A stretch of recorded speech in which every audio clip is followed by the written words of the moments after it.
Hola, ¿qué tal amigos? Muy buenas tardes, gracias por acompañarnos una vez más a esto que es Examen de Conciencia. Me da muchísimo gusto recibir esta tarde, la verdad, profesor, agradezco su presencia, el profesor Alejandro Encinas Arballo. Él es el líder, es el secretario general del Sindicato de Trabajadores de la Industria de la Radio y la Televisión aquí en Nogales, pero además con una amplia trayectoria, profesor, dentro precisamente de la locución y además también pues maestro, no docente. Y profesor, pues muchísimas gracias por acompañarnos, por estar aquí con nosotros. Al contrario, Fortunato, buenas tardes. ¿Originario de aquí en Nogales, profesor?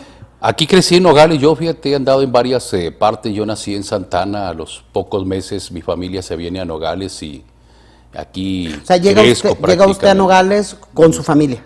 Así es, con mi familia, yo muy pequeño y aquí nos tocó crecer, a los 15 años pues nos vamos a estudiar y volvemos. ¿Quiénes son sus padres, profesor? Mira, mi mamá es María Elena Arballo, profesora de toda la vida, ya jubilada. Ella fue padre y madre para mí, un ejemplo a seguir hasta la fecha todavía. ¿Su papá no vivió con ustedes, profesor, de chico, o era madre soltera ella? Una mala experiencia, él nos abandonó a los 3 años de edad, a mí, a mis 3 hermanos y por eso yo siempre... ¿Ya viviendo aquí en Nogales, profesor? Ya viviendo aquí en Nogales, yo de 3 años apenas prácticamente.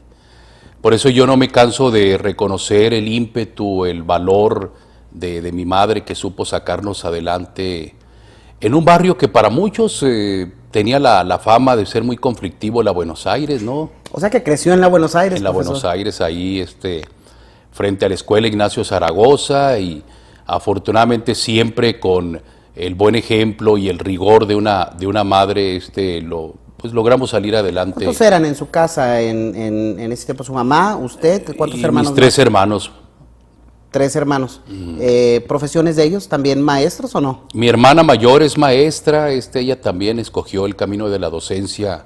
Recibimos esa influencia de parte de mi madre y bueno, además de que eran las posibilidades que teníamos más al alcance, porque pues en aquella época no existía una variedad una gama tan amplia como hoy en día, que hay varias opciones para estudiar aquí en Nogales, ¿no? Oiga, profesor, ¿cómo transcurre su niñez en una familia donde, y vaya el reconocimiento para su madre, ¿no?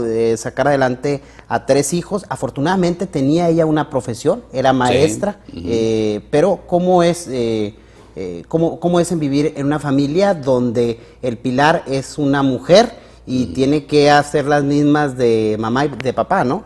Sí, fíjate, fue una niñez, yo considero normal,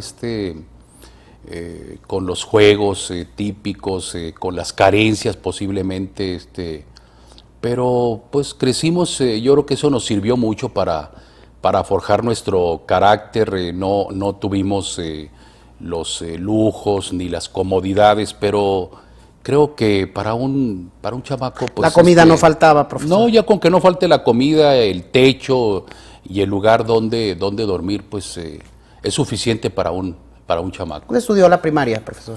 Ahí mismo en la colonia Buenos Aires, ahí en la escuela Ignacio Zaragoza. De ahí me fui a la técnica número 3 y pues al terminar la educación secundaria me voy a Navojoa, al Centro Regional de Educación Normal, y ahí en Navojoa es donde yo estudio la carrera de profesor de educación primaria. Oiga, maestro, ¿qué recuerdos tiene de la primaria, de su época de estudiante en la educación primaria? Pues cosas muy bonitas, muy agradables, muchos amigos de los cuales todavía conservo gratos recuerdos de esa época. Era de mucho juego, de mucha actividad física. Fue la época en la que se construyeron pues muchísimas canchas de básquetbol en todo Nogales. Te estoy hablando de 1977, 78. Nos construyeron en ese entonces afortunadamente una cancha ahí en la Buenos Aires y era cuestión de todos los días. ¿Era en la escuela, al interior de la misma escuela? No, ¿o ahí estaba en la colonia. En En la colonia. Todavía están esas canchas por todos lados, ¿no? Y y pues prácticamente lo típico de un barrio, ¿no? ¿Le gustaba el básquetbol, profe, El o algún otro básquetbol deporte también? fue prácticamente el básquetbol, sí, desde chamacos, de la secundaria y ya estando en la escuela normal. ¿Era bueno o no? Pues más o menos, no te puedo presumir que era muy bueno. Pero estuvo en equipos, sí, participaba en torneos. en torneos, fue nuestra pasión y hasta hace poco todavía con nuestro equipo de básquetbol de los locutores de Nogales. Oye, profesor, que ahorita vamos a platicar de su trayectoria como locutor, de cómo le nace el gusanito, que además, y déjeme reconocerle, yo siempre lo digo, su voz es inigualable, pocas voces como las de ustedes, y yo siempre lo pongo de ejemplo, ¿no? Esos son como que una generación de locutores donde todavía encaja incluso Alejandro Encinas, pero nos podemos ir a las voces de locutores como Miguel Ángel Luna, como Miguel Ángel Martínez, como el propio José Luis Rodríguez, el Puma de la radio, pero también encaja usted en esa generación de locutores cuyas voces son muy, muy específicas y particulares, profesor, y que los hacen ser diferentes. Pero ahorita vamos a platicar sobre eso. No me gustaría irme sin este paso por la escuela. ¿Cómo era de calificaciones? El deporte le gustaba, me dice que le gustaba el básquetbol y hasta la fecha todavía lo practica, ¿no? Pero ¿y de calificaciones cómo era? Fíjate que no te voy a presumir que fue un alumno muy sobresaliente, pero tampoco era del otro extremo. Era un alumno Le echaba ganas. Le echaba ganas de manera muy normal. Tenía la supervisión permanente de mi mamá ahí en casa, que como maestra siempre estuvo al pendiente de nuestra evolución en la escuela. Y se puede decir que ya en la etapa profesional fue donde pues ya le imprimí el extra, ¿no? Porque yo me daba cuenta del esfuerzo que hacía mi madre para que yo pudiera estar fuera de la ciudad estudiando. Y sí, fue en esa recta final de mi preparación académica en donde yo tuve un mayor logré sobresalir ya en la época de estudiante. Profesor, ¿cómo es tener a una mamá que es maestra? Pues es un poco difícil, ¿no? Porque no le puedes engañar, no le puedes mentir, pero además era de mayor beneficio porque pues cualquier duda los apoyaba, ¿no? Ahí mismo te apoyan y te explica, y tuvimos esa suerte con nuestra madre, ¿no? ¿Y su etapa de secundaria cómo fue? Porque en la secundaria uno ya entra a esa etapa donde ya no quiere ser niño, para empezar, uno ya no, dice, yo ya no soy niño, ya estoy en secundaria, ya empieza tu adolescencia y parte de la etapa de la juventud, épocas difíciles, los padres siempre dicen que son las etapas más difíciles de los hijos, ¿no? La época de la secundaria. ¿Cómo fue usted? Fíjate que era otra época en aquel entonces, a pesar de la influencia que había en nuestro entorno, por ser frontera. Sí, por ser frontera, no solo en la colonia en la que nos tocó crecer, sino en el propio ámbito de la comunidad. Pero aquel entonces era un Nogales diferente, no había ese vandalismo, no había esa vagancia, era otra época, definitivamente. Aún así tuvimos la fortuna de no caer, porque malas influencias siempre las hay en todos lados. Nuestro grupo de la secundaria, el tercer F, aquel que yo recuerdo y del que yo conservo muy bonitos recuerdos y muy buenos amigos, no fue un grupo conflictivo, fíjate, al contrario, fue una característica muy especial donde pues había mucha unidad en esa época ahí en la Escuela Secundaria Técnica número 3 y tuvimos la suerte de no caer bajo ninguna mala influencia, ni de drogas, ni de vagancia, ni de ningún tipo, ¿no? Oiga, profesor, su época de secundaria, en la secundaria técnica número 3, que es la de los ratones, ¿no? Así es. De los ratones, que está ubicada por donde está el Puente de la Juventud.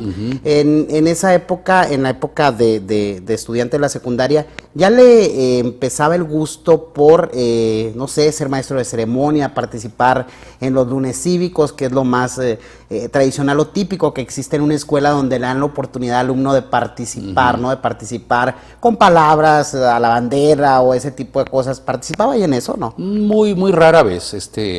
Me atraía mucho en esa época los concursos de declamación, aunque nunca logré destacar en en uno de los muchos concursos que se hacían, pero ya traía yo el gusanito, ya me gustaba. Yo desde niño recuerdo que me llamaba la atención la radio, desde los programas infantiles que se transmitían en aquella época, y se puede decir que ya se traía el gusanito, aunque fue ya que yo estaba en la escuela normal cuando surgió realmente la oportunidad de acercarme a una estación de radio. ¿A quién escuchaba en aquellas épocas de su niñez y su adolescencia y juventud aquí en Nogales, profesor? ¿A quién escuchaba en aquel tiempo? ¿Quiénes eran los locutores de esa época? Mira, había muchos locutores que después tuve yo la suerte de conocer, de tratar, aquella gente que yo admiraba en el micrófono, como Cristóbal Parasquevas, ya estaba Joel Bojorques, ya estaba Miguel Ángel Luna, Juan Córdoba Santamaría, Pepe José Sierra. Luis Rodríguez, Pepe Sierras, lo recuerdo vagamente, Teodoro Jacobo Escalante, eran voces que a mí de niño, de chamaco, me llamaban la atención. Te soy sincero, nunca me pasó a mí por aquí la idea de que al paso de los años... ¿Se convertiría en locutor? Sí, yo sería locutor y tendría la oportunidad de convivir con aquella gente. ¿Qué experiencias, no, profesor? Porque los escuchaba usted de niños y Sí. resulta que en algún momento de su vida le tocó ya convivir y compartir con ellos desde el ámbito profesional, Sí, ¿no? es maravilloso de veras tener esa posibilidad de que te da la vida, y bueno, pues fue una bonita experiencia que yo recuerdo. Profesor, se va usted a los 15 años, dice, a Navojoa a estudiar. Era la posibilidad y las oportunidades que existían en aquellos tiempos, pero estaba muy joven, ¿no? Sí, prácticamente yo no conocía más allá de Hermosillo, se puede decir, y rara vez de chamaco había ido a Hermosillo. Fue una aventura, yo reconozco de nueva cuenta el valor también de mi madre de llevarme a estudiar allá y pues enfrentarme a un mundo diferente, en un entorno totalmente diferente, no solo en el clima, en cuanto a ir a convivir con gente, con familias que pues eran totalmente ajenas a mí, ¿verdad? ¿Usted se va a vivir a Navojoa para estudiar con alguna familia En o una había casa de algún asistencia. internado? ¿No? Las casas de asistencia se acostumbra mucho por la cuestión de tanto estudiante foráneo que llega a estudiar ahí, ¿no? ¿Recuerda cuando se fue, cuando deja Nogales, profesor? Sí, perfectamente, pero te puedo decir que no me afectó, me adapté inmediatamente a toda la situación y hasta que concluimos la educación normal. En aquel tiempo te pedían nada más secundaria para poder entrar a Sí. este sistema de educación profesional que era la normal Así y es. que hoy en día, hoy por hoy sigue siendo una escuela con mucha demanda, ¿no, profesor? Sí, bastante. En aquel entonces entrabas directo de secundaria a la escuela normal y ya a los 19, 20 años ya eras maestro. Años después ya se puso como requisito La el preparatoria tener también. la educación de bachillerato para ingresar a las escuelas normales. Sí. Profesor, vamos a ir a una pausa comercial y vamos a regresar para continuar platicando con nuestro invitado el día de hoy en esto que es Examen de Conciencia, el profesor Alejandro Encinas Arballo, locutor, maestro, pero además actualmente el secretario general del STIR aquí en esta frontera. Volvemos.